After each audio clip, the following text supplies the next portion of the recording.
see this beautiful rose garden. It don't stay pretty on its own.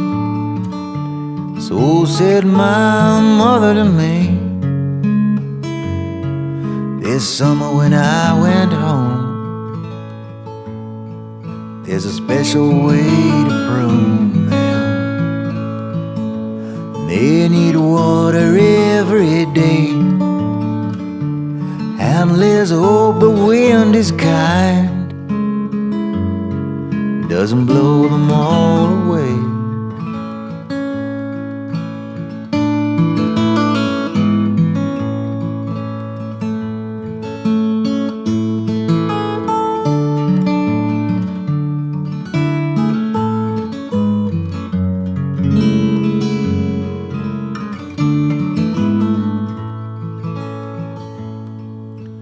Some years there's just too much rain.